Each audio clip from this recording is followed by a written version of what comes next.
The word madman had followed Arthur Bellows for years, whispered first with amusement and later with something closer to fear. In the village it clung to him like damp wool, impossible to shake off. Children dared one another to ring his bell and run. Shopkeepers lowered their voices when he passed, as though he might hear thoughts as easily as footsteps. And yet, when Miss Marple first encountered him standing by the iron gate of his leaning cottage, there was nothing wild in his eyes, only a restless, searching unease, as if he were always listening for something no one else could hear. That unease, she soon learned, had roots deeper than eccentricity. Arthur spoke in fragments, half-finished sentences that circled the same ideas again and again. He insisted that someone in the village was pretending, wearing a respectable face by day, and another in the dark. He claimed to have seen things in windows that should have been empty, lights that flickered on when their owners were supposedly asleep, doors opening soundlessly at impossible hours. Most dismissed this as the harmless babble of a lonely man with too much time and too few friends. But rumours have a way of fermenting, and by the time his name came up at the pub, the stories had turned sharper. Some said he was dangerous, others said he knew too much. The night of his death began quietly enough. A thin mist crept in from the fields, blurring the edges of cottages and muffling sound. Arthur had been seen earlier that evening near the old lane, agitated even by his standards, muttering about proof and justice. Mrs. Carter swore he had stopped her, gripping her sleeve with surprising strength, and begged her to remember what she heard after midnight. She laughed it off at the time, unsettled but unconcerned. No one imagined those would be the last words he spoke to anyone in the village. He was found the next morning by a delivery boy who took the shortcut past Arthur's cottage. The gate stood open. The door, usually bolted tight, hung ajar. Inside, Arthur lay crumpled near the hearth, his body oddly still, his face fixed in an expression of startled recognition rather than fear. There was no sign of a struggle, no overturned furniture, nothing to suggest violence in the usual sense. That, perhaps, was what unsettled everyone most. Death had come to him quietly, almost politely. As the news spread, the village reaction shifted in subtle ways. Shock came first, then relief in some quarters, followed quickly by guilt. People spoke of him more kindly now, recalling moments of unexpected gentleness, the way he fed stray cats, how he once repaired a broken fence without being asked. Yet beneath the surface sympathy, the rumours did not fade. If anything, they sharpened. Had Arthur finally gone too far? Had his mad talk provoked someone into silencing him? Or had his fears been justified all along? Miss Marple listened, as she always did. Without appearing to listen at all, she noticed how certain villagers avoided one another's eyes when Arthur's name was mentioned, how others seemed almost eager to frame the death as inevitable, natural, nothing to look into too closely. She noted too the small inconsistencies, the open gate, the unbolted door. Arthur, who trusted no one, had clearly let someone in. What troubled her most was not the manner of his death, but its timing. Arthur had been restless, insistent, on the very evening before he died. He had been gathering his thoughts, perhaps even his courage. And courage, Miss Marple knew, often came at a cost in small communities where secrets were currency. The doctor's examination offered little comfort. Arthur's heart, already weak, had simply stopped. Stress, excitement, shock. Any of these could have been the final push. No poison was found. No obvious hand could be pointed at. It would have been easy, very easy, to close the matter there. A tragic but natural end to a troubled life. And yet Miss Marple could not forget Arthur's expression. People who die of fright alone do not usually look as though they have just recognised a familiar face. Nor could she ignore the strange coincidence that one of Arthur's most persistent accusations, the idea that someone led a double life, had resurfaced so insistently in the days before his death. As the village settled into an uneasy calm, Arthur Bellows began to transform in memory. No longer merely the madman on the lane, he became a question mark, an unresolved note that refused to fade. His cottage stood empty now, its windows dark, but its presence loomed larger than ever. Whatever Arthur had seen, whatever he had been on the verge of saying, had died with him, or so everyone hoped. Miss Marple, however, suspected otherwise. In her experience, truths rarely vanish so conveniently. They lingered, woven into overheard conversations, into habits and hesitations, into the very silences people believed spoke for them. Arthur Bellows might be gone, but the shock of his death had cracked something open. And through that crack, she sensed, the real story was beginning to show itself. By the second day after Arthur Bellows' death, the village had settled into a strained imitation of normality. Doors opened and shut at their usual hours, kettles boiled, greetings were exchanged at the post office, yet everything felt fractionally off, as though the familiar rhythm had slipped a beat. People spoke of the weather more than usual, or of aches and minor inconveniences, anything that might steer conversation away from the empty cottage at the end of the lane. Silence, however, has a habit of drawing attention to itself. Miss Marple spent that morning doing what she always did best, appearing entirely unoccupied. She knitted by the window, her needles clicking softly, while her eyes wandered not to her work but to the street beyond. From there she could observe who paused outside Arthur's gate and who, carefully, did not. She noticed Mrs. Green slowing her step, glancing toward the cottage, then hurrying on with a tight expression. She noticed Mr. Latham crossing the road unnecessarily, as though distance alone might dispel discomfort. And she noticed one figure who lingered just a moment too long before turning away. Later, at the grocer's, the conversation shifted inevitably to Arthur. Someone mentioned the doctor's verdict with a tone of forced reassurance. Another nodded quickly, eager to agree. Miss Marple murmured her sympathy at appropriate moments, but asked no questions. She had learned long ago that people offered far more information when they believed they were speaking into a void. What struck her most was how swiftly the narrative had settled. Arthur had been unwell. Arthur had frightened himself. Arthur had imagined enemies where there were none. It was a neat explanation, and neat explanations often concealed untidy truths. She remembered his voice, low and urgent, the night he'd spoken of someone pretending. Madness, perhaps. But madness often exaggerates rather than invents. That afternoon, Miss Marple paid a visit to Mrs. Carter, ostensibly to return a borrowed book. Mrs. Carter received her with a brittle cheerfulness that cracked almost immediately. Tea was poured, cups rattled, and before Miss Marple had finished her first sip, Mrs. Carter began to talk. She described Arthur stopping her on the lane, his grip on her sleeve, the way his eyes had searched her face as though weighing whether she could be trusted. He wasn't raving, she said, almost defensively.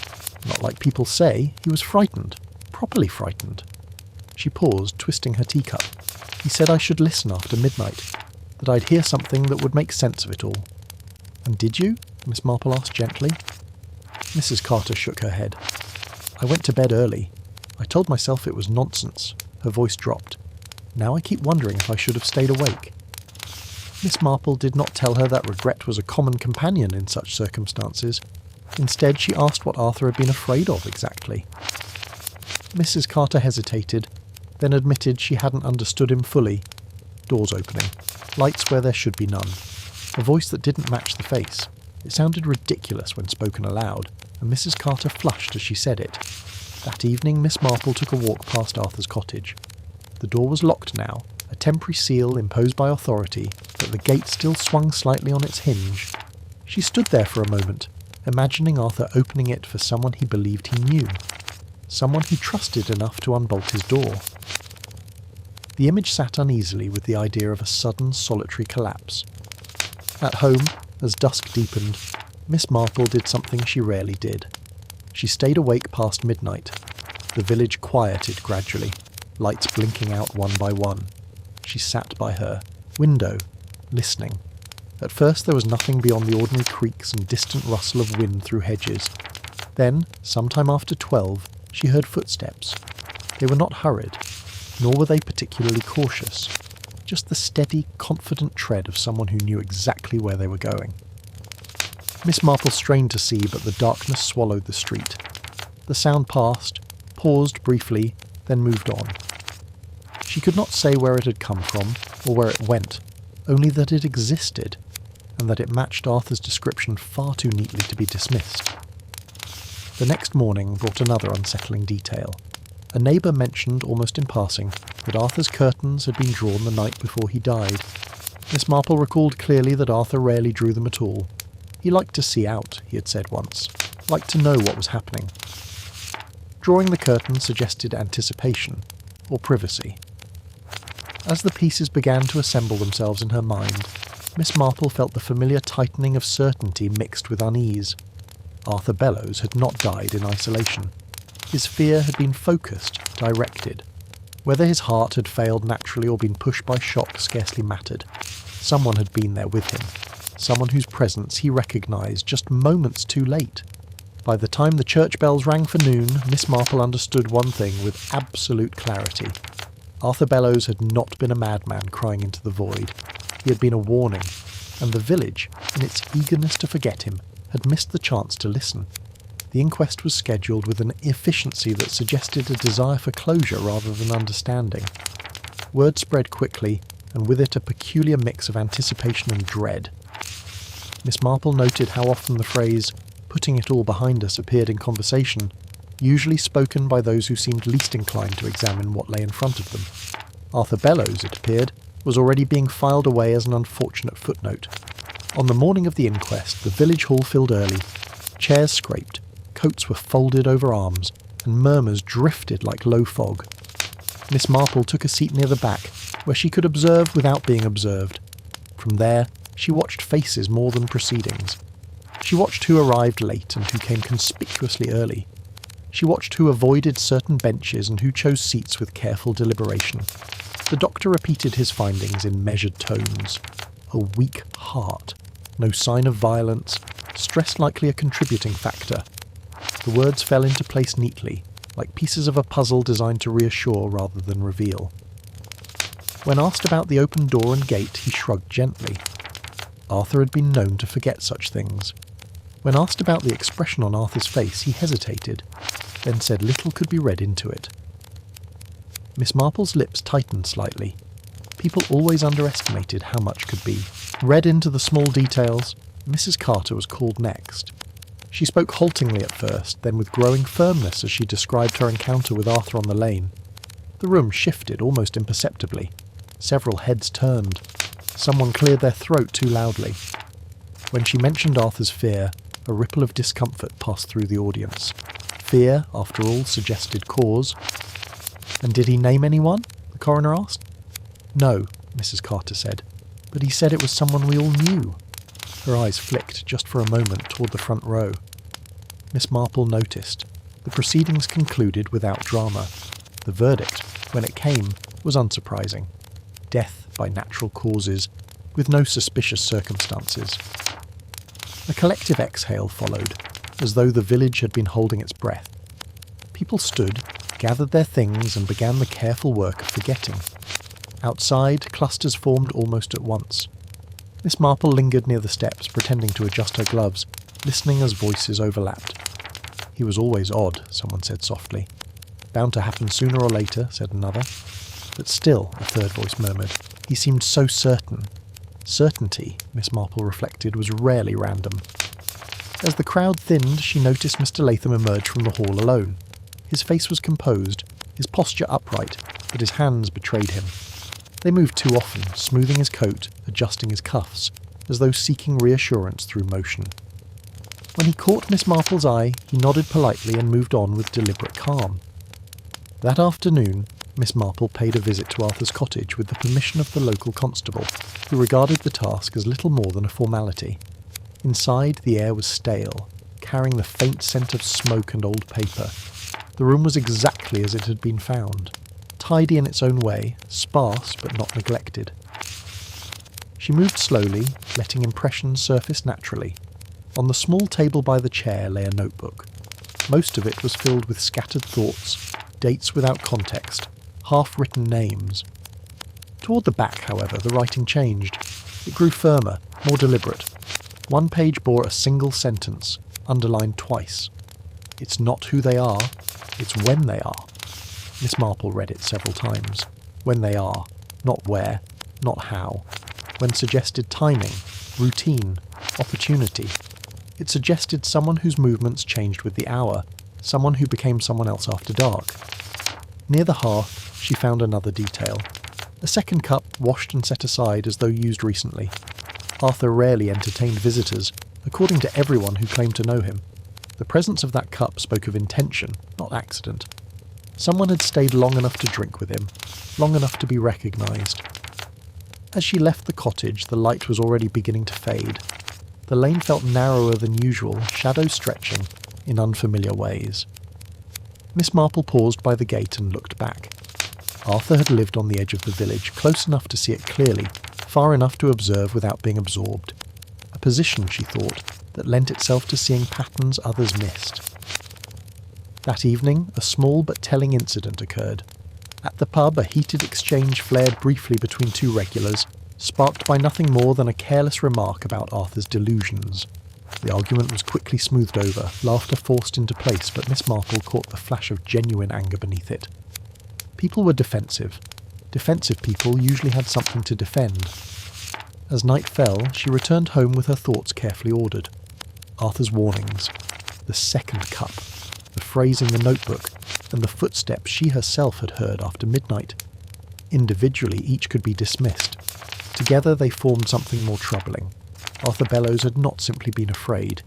He had been observant. He had noticed a pattern that did not fit the village's daylight persona. And someone, realising they had been seen, had chosen a moment of quiet familiarity to ensure Arthur would not speak again. Miss Marple sat by her window once more, listening to the village settle into darkness. She no longer wondered whether Arthur had been right. She was now certain of it. The question that remained was far more dangerous. How many others had seen what Arthur saw, and how far someone was willing to go to keep it hidden? The funeral took place beneath a sky that could not decide whether to rain or remain clear, a pale, unsettled light that seemed fitting for the occasion. Arthur Bellows was laid to rest with a modest gathering, far larger than he would ever have expected in life. Miss Marple stood slightly apart, observing the quiet choreography of grief. Some faces carried genuine sorrow, softened by regret. Others wore expressions of obligation, the kind one adopts when absence might be noticed. As the vicar spoke, Miss Marple studied the mourners' reactions to familiar phrases about peace and rest. A few people bowed their heads too quickly, as though eager for it to be over. One woman dabbed at dry eyes. Mr. Latham stared straight ahead, his expression carefully neutral, but when the coffin was lowered, his jaw tightened almost imperceptibly. It was a fleeting moment, but Miss Marple stored it away. Afterward, the group dispersed slowly, lingering in clusters that rearranged themselves with subtle precision.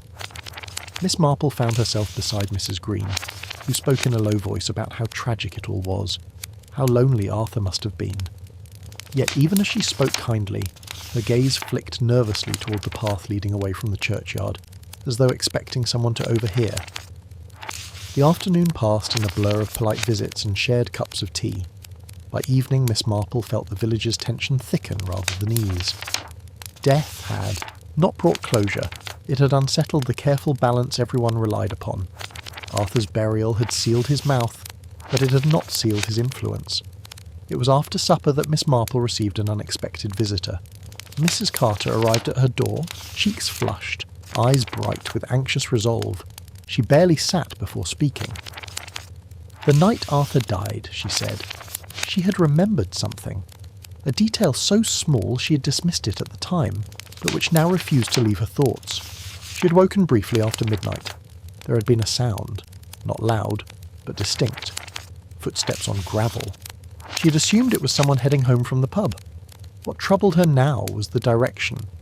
The sound had moved toward Arthur's lane, not away from it. And shortly after, she had heard a door close softly.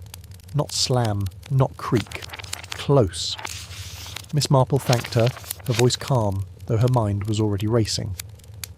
The soft closing door suggested familiarity, consideration. Someone who belonged there, or wanted to appear as though they did. After Mrs. Carter left, Miss Marple sat quietly, recalling Arthur's note. It's not who they are, it's when they are. The phrase echoed now with new clarity. Whoever had visited Arthur had done so after midnight, a time when identities blurred, when routines shifted and excuses came easily. The next day, Miss Marple began to ask questions, still under the guise of idle conversation. She inquired about habits, about who tended to stay up late, who walked at night, who kept odd hours. Patterns emerged as they always did, One villager took long evening walks for his health. Another often claimed insomnia. A third locked up the pub but insisted on a nightly circuit of the village before turning in. Most revealing, however, were the reactions rather than the answers. Some laughed too readily, others bristled. One person grew uncharacteristically curt and changed the subject altogether. Miss Marple noted them all. That afternoon brought a discovery that sharpened her suspicions further. The constable mentioned, almost as an aside, that a key had been found on Arthur's table, one that did not belong to his cottage. It had been assumed to be old, perhaps left by a previous owner, but Miss Marple asked to see it. It was well used, its edges smooth, its ring recently polished by frequent handling. A borrowed key, or one never returned. As evening fell once more, Miss Marple walked the village lanes, retracing the route she had imagined the visitor might have taken. The distance from the centre of the village to Arthur's cottage was not far, but far enough to offer cover in darkness. As she walked, she counted the number of houses whose occupants claimed to be asleep by midnight, and the number whose lights were sometimes seen burning late. One cottage in particular drew her attention. Its owner had been notably vocal about Arthur's madness, insistent that there was nothing to investigate. Too insistent. From its back path, a narrow track led almost directly to Arthur's lane, avoiding the main road entirely. Miss Marple paused there, listening to the wind move through the hedges. By the time she returned home, the outline of events had begun to form with uncomfortable clarity. Arthur had discovered something that contradicted the village's carefully maintained image. He had recognised someone out of place, someone transformed by darkness and timing. He had been preparing to speak, perhaps even to confront, and someone, realising the risk, had chosen a moment of seeming harmlessness, a visit, a drink, a familiar face, to deliver the final shock. Not a blow, not a poison, but a revelation powerful enough to still a fragile heart. Miss Marple sat by her window once again, watching the village lights dim. The killer, she was certain now, was not an obvious villain, not a wild figure lurking in shadows. They were ordinary, respectable, and very careful. But care, she knew, could turn into complacency. Arthur Bellows had seen through the mask. Now it was Miss Marple's turn to do the same. The village woke the following morning with a sense of watchfulness that no amount of routine could disguise. Miss Marple felt it as she stepped outside, the way curtains shifted almost imperceptibly before settling again, the way greetings were offered with just a shade more caution. Word of Arthur's funeral had passed into memory, but its effects lingered, spreading quietly through habits and glances. Miss Marple began her day with a visit to the post office, where news travelled faster than letters ever could. She listened as Mrs. Allen spoke at length about the weather, then abruptly shifted to Arthur, remarking how strange it was that such a lonely man should suddenly attract so much attention. "People are saying all sorts of things," she added, her tone carefully neutral. Miss Marple smiled sympathetically and said nothing. Mrs. Allen filled the silence almost at once, remarking how unsettling it was to think someone had been walking about so late at night. Late-night walkers, Miss Marple reflected, were becoming quite the theme. From there she walked slowly toward the green, pausing occasionally to admire nothing in particular. Near the benches she encountered Mr. Latham again, who greeted her with polite reserve. They exchanged a few pleasantries before Miss Marple mentioned lightly how difficult insomnia could be in a quiet village. Mr. Latham laughed, a little too sharply, and replied that he slept soundly every night. He moved on quickly after that, his steps brisk, as though eager to put distance between himself and the conversation. By midday, Miss Marple had confirmed what she already suspected. The village had begun to divide itself into two quiet camps. Those who insisted Arthur's death meant nothing, and those who were afraid it might mean too much. Fear, she knew, often revealed itself not in panic, but in denial. That afternoon, the constable paid her a visit. He spoke carefully, choosing his words with an air of mild embarrassment. A few belongings from Arthur's cottage were to be catalogued before being sent to distant relatives. Miss Marple, he explained, had shown such interest that he wondered if she might care to look through them, just in case anything of importance had been overlooked. Miss Marple agreed at once. Inside the cottage, the daylight made everything appear smaller, less dramatic than memory suggested. Still, details emerged more clearly in the brightness. Arthur's notebook lay open now, its pages turned and examined. Miss Marple focused instead on what had been ignored. A stack of old envelopes by the mantel, several of them recently handled.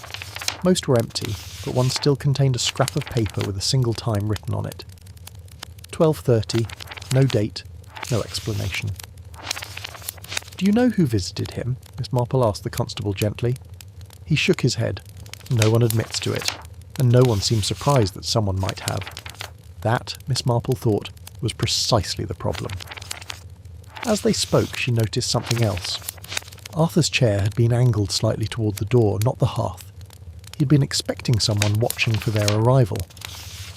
When she pointed this out, the constable frowned, clearly unsettled. He had assumed Arthur simply liked the draft. Before leaving, Miss Marple asked about the key again. The constable confirmed that it had not yet been matched to any known lock. "Could be nothing," he said, without conviction. Nothing, Miss Marple reflected, was rarely found on tables beside second cups. That evening a change in routine caught her attention. The pub closed earlier than usual, the laughter inside forced and brief. As patrons drifted away, Miss Marple noted who left alone and who walked in pairs. She noted too the one man who waited until the others had gone before setting off, taking a route that curved away from the lamplit road and into shadow. She did not follow him, not directly. Instead she took a longer path, one that brought her near Arthur's lane without being seen. From there she watched. The figure paused near the gate, hesitating as though by habit, then moved on quickly. There was no need to enter now. Whatever had once drawn him there had been resolved.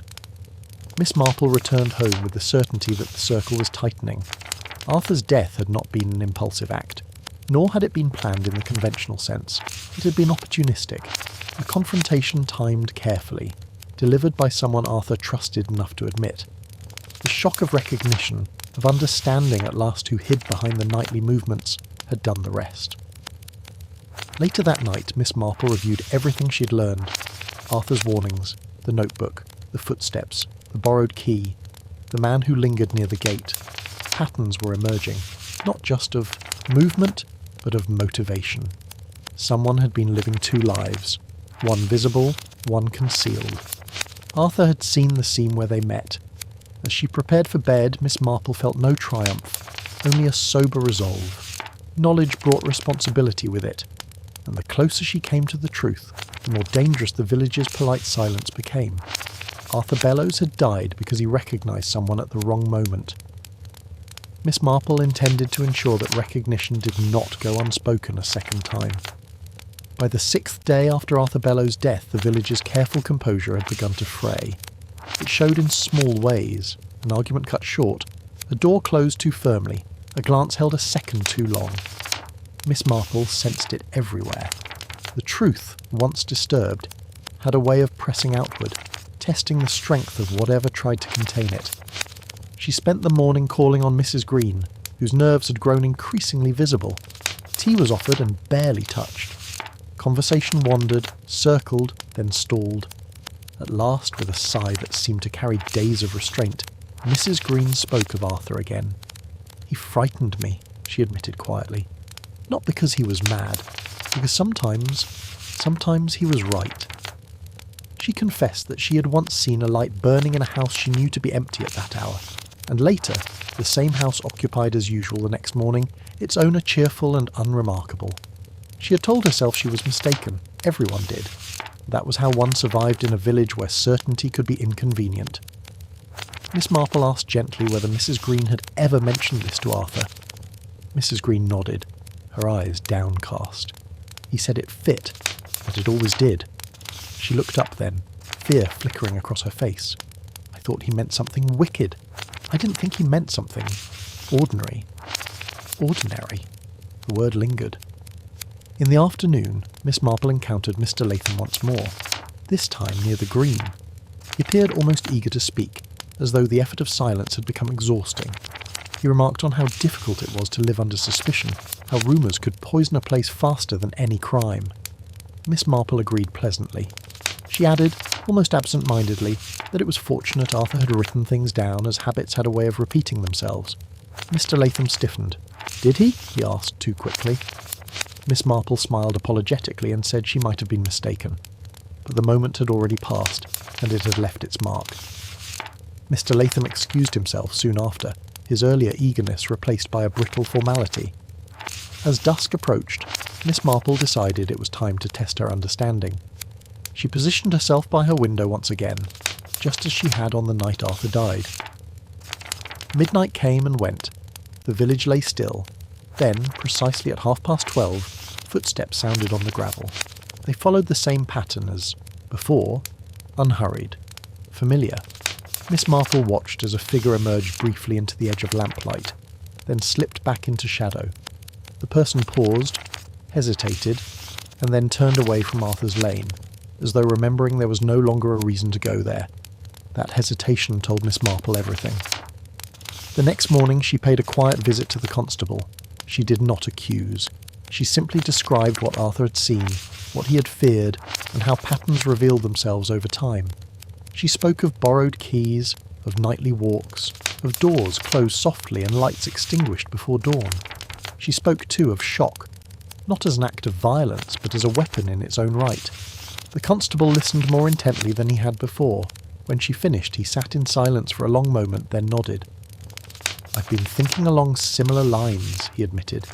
"There are inconsistencies." By evening, word had begun to spread, not openly, but in that subtle way the village excelled at.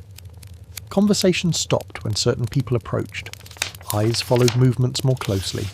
The mask Arthur had tried to tear away was slipping thread by thread. Miss Marple felt no satisfaction in this, only a sober sense of inevitability.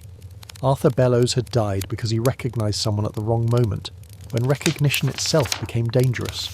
But recognition, once sparked, did not extinguish easily. As night fell again, Miss Marple prepared herself. The truth she knew was almost ready to be spoken aloud, and when it was, the village would have to choose between preserving its comforting illusions, facing the consequences of what Arthur Bellows had seen in the dark. By the 7th day, the village had begun to behave as though it were holding its breath.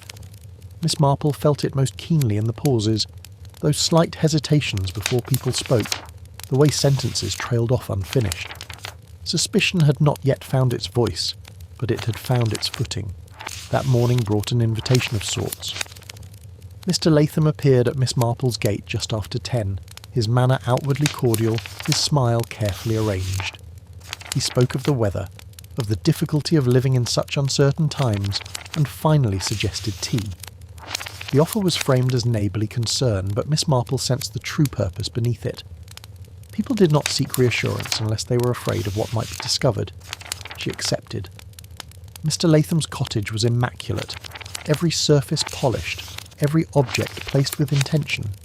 It was the sort of home that suggested control rather than comfort. As they sat, he spoke at length about Arthur Bellows, about how tragic it was, how misunderstood. He insisted repeatedly that Arthur had been a lonely man prone to imagining patterns where none existed. Miss Marple listened kindly. When he paused, she remarked, quite gently, how loneliness sometimes sharpened one's perception, how those, on the margins, often noticed what others preferred not to see. Mr. Latham's cup rattled faintly against its saucer. She continued, her voice mild. She spoke of routines, of how comforting they were, and how unsettling it could be when one's routine was disrupted. Arthur, she added, noticed disruptions, late-night movements, lights at odd hours, doors opened and closed when they shouldn't have been. Mr. Latham smiled thinly. Village gossip, he said. Nothing more? Perhaps, Miss Marple agreed, and yet gossip so often begins with observation. A silence fell between them, dense and revealing. Miss Marple saw then not fear exactly, but calculation. Mr. Latham was measuring her, weighing what she knew against what she could prove. When he finally spoke again, his tone had shifted. It was polite, but firm. "I hope," he said, "that we can put this unfortunate business behind us. The village would be better for it." Miss Marple met his gaze. "The village," she replied softly, "would be better for the truth." She left soon after, her mind already moving ahead.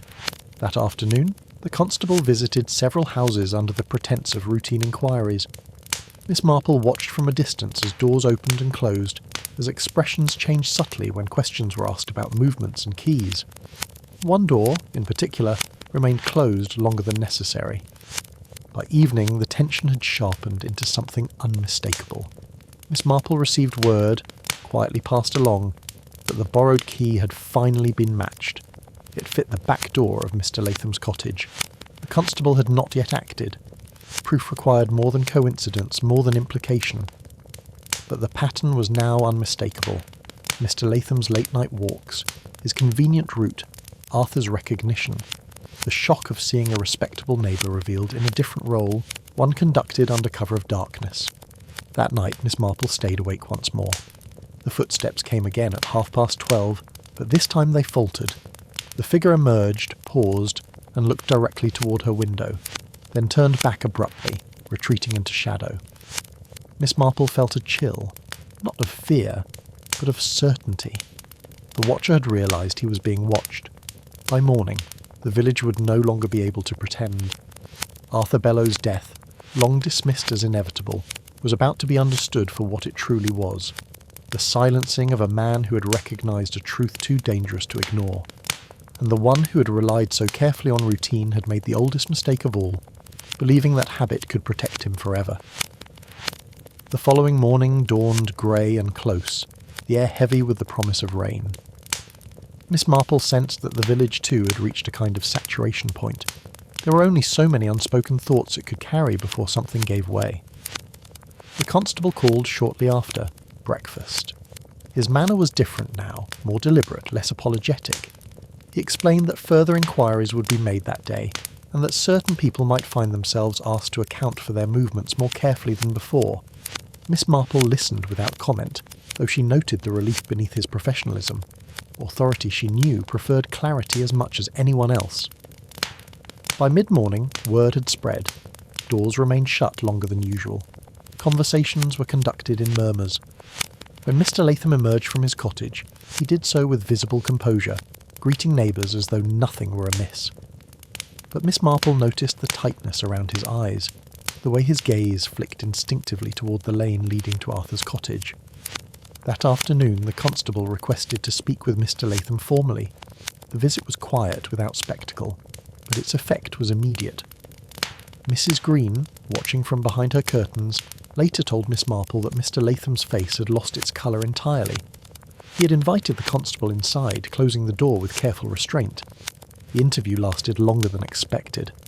When Mr. Latham finally emerged, his composure had shifted from confidence to something more brittle. He did not linger. He did not speak. He went straight inside and closed the door. Miss Marple spent the rest of the day waiting. Waiting, she knew, was often the most revealing part of any investigation. People, left alone with their thoughts, tended to betray themselves in small but decisive ways.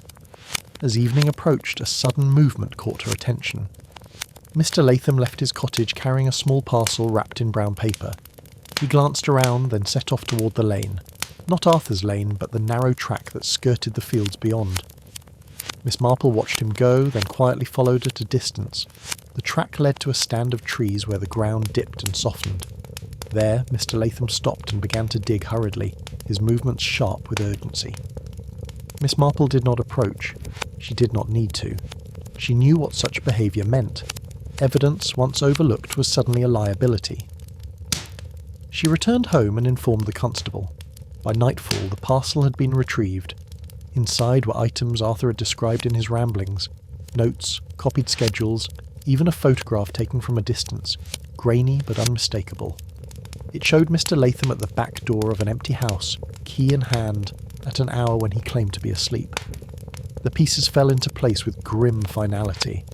Mr. Latham had been using vacant properties for clandestine meetings and activities he wished to keep hidden.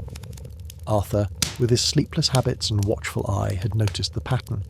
Confronted, Mr. Latham had attempted to calm him, to reason with him, perhaps even to laugh it off. But recognition had struck too hard, too fast. Arthur's heart, already strained, had failed under the shock. It was not murder in the way the village understood murder. There had been no raised hand, no weapon, but the cause was no less clear.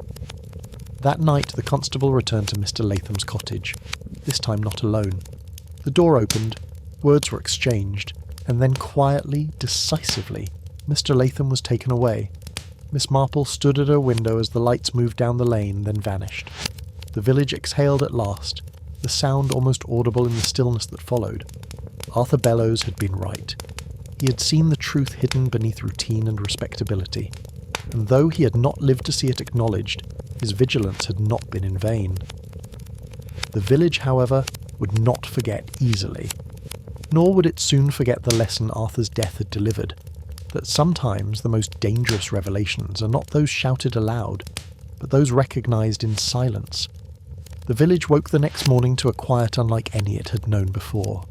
It was not the comfortable stillness of routine restored, but something thinner, more fragile, as though the air itself were uncertain how to behave now that the truth had been spoken aloud. Miss Marple sensed it immediately. The usual rhythms resumed. Milk bottles collected, doors opened, errands begun, but each action carried a faint hesitation, a shared awareness that something irrevocable had shifted. News of Mr. Latham's arrest spread without embellishment. There was no need for it. The facts alone were unsettling enough. People spoke of Arthur Bellows now with a gentleness that bordered on reverence. The word madman was no longer used. In its place came phrases like poor fellow and he always seemed to know. Guilt, Miss Marple thought, had a way of refining memory. That afternoon the constable stopped by once more. He spoke quietly, his tone weighted with reflection. Mr. Latham, he said, had not resisted. Once confronted with the evidence, he had sagged, as though relieved to be released from the burden of concealment. He admitted to confronting Arthur that night, hoping to frighten him into silence, never imagining the shock would prove fatal. He had convinced himself, had needed to believe, that no real harm had been done. Miss Marple listened, her expression sympathetic but her eyes grave. Harm, she knew, did not always announce itself with violence. Sometimes it arrived dressed as reassurance. As evening approached, villagers began to call on Miss Marple under various pretexts: a borrowed cup, a returned book. Each visit carried the same unspoken purpose: to understand how such a thing could have happened among them. Miss Marple offered no lectures, only gentle observations. She spoke of habits, of how familiarity dulled perception, and of how easily people mistook normality for innocence. One visitor, Mrs. Green, lingered longer than the others. She confessed, in a rush, that she had suspected something for years, but had told herself it was none of her business. Miss Marple took her hand and said nothing. Comfort, she knew, lay not in absolution but in acknowledgement. As dusk settled, Miss Marple walked once more past Arthur's cottage. The gate had been repaired, the door secured. Soon someone else would live there, unaware of the watchful eyes that had once peered out from its windows.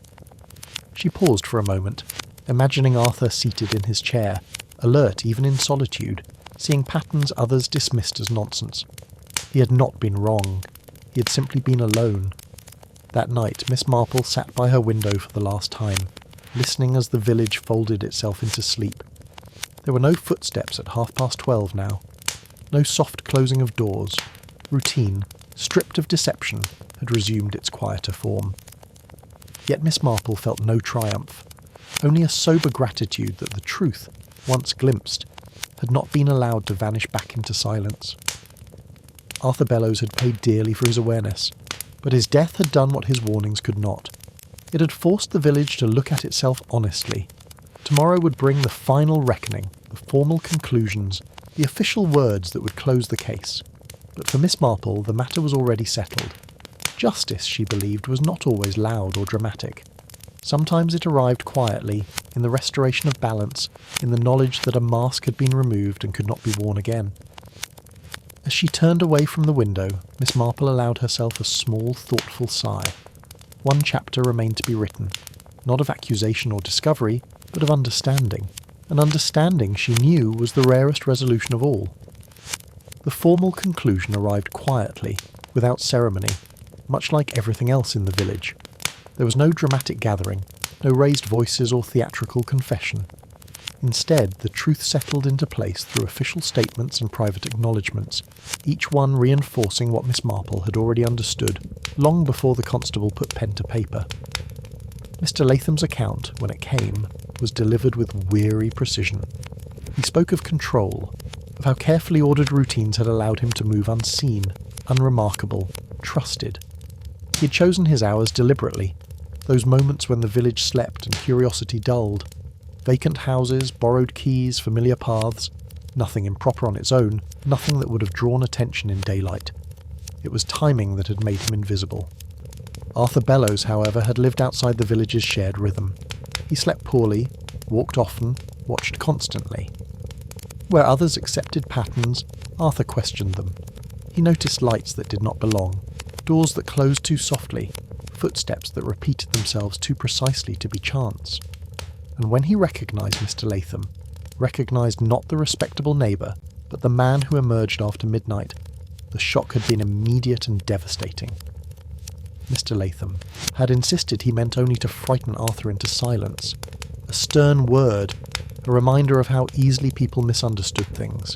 He had believed, as so many do, that reassurance could undo revelation. He had not accounted for Arthur's heart, already strained by fear and isolation, finally confronted with the certainty that he had been right all along. The law would decide how to name what happened, but the village, Miss Marple knew, would remember it differently. In the days that followed, people spoke more softly. They paused before dismissing odd behaviour. They listened more carefully when someone expressed unease. Arthur Bellows' reputation underwent a quiet transformation. His mutterings became observations. His warnings, once laughed away, were now recalled with uncomfortable clarity. Regret threaded through these conversations, though few spoke it aloud. Miss Marple did not correct them. Regret, she knew, was its own form of penance. On a mild afternoon, she walked once more to Arthur's cottage. A distant relative had arrived to collect his belongings, moving through the rooms with puzzled gentleness. Miss Marple stood outside by the gate, running her gloved hand along the wood. From here, Arthur had watched the village. From here, he had pieced together what others refused to see. She thought of his notebook, of the underlined sentence that had guided her more surely than any confession. It's not who they are. It's when they are. Arthur had understood that people were not singular things. They shifted with circumstance, with darkness, with opportunity. The village had preferred the simpler version. Arthur had not. That evening, Miss Marple received a brief note from the constable. The case was closed. Officially, Arthur Bellows had died of heart failure brought on by shock. Officially, there was no charge of murder. But Mr. Latham's other activities would see him removed from the village for a very long time. The danger he represented had been neutralised, if not named. Miss Marple folded the note and placed it carefully in her drawer. Labels mattered less to her than outcomes. Arthur's truth had been acknowledged. The mask had been stripped away. That, she believed, was justice enough. As twilight settled, Miss Marple sat by her window one final time. The village lay calm beneath the fading light. Doors were closed, lights dimmed, and the familiar hush of night returned. But it was a different quiet now, less complacent, more aware. No footsteps passed at 12:30. Miss Marple reflected that the most unsettling crimes were rarely committed by monsters. They were committed by ordinary people who relied too heavily on being thought ordinary. Arthur Bellows had been dangerous not because he was mad, but because he was attentive. He had paid with his life for refusing to look away. The village would move on. It always did. But something essential had changed. A seam had been exposed, and once seen, it could not be unseen. Miss Marple rose from her chair and turned out the light. Another mystery concluded, not with triumph, but with understanding. She had learned long ago that this was the truest resolution of all, not the satisfaction of accusation, but the quiet certainty that the truth, however inconvenient, had finally been allowed to stand. And somewhere in that stillness, she hoped, Arthur Bellows might at last be at peace.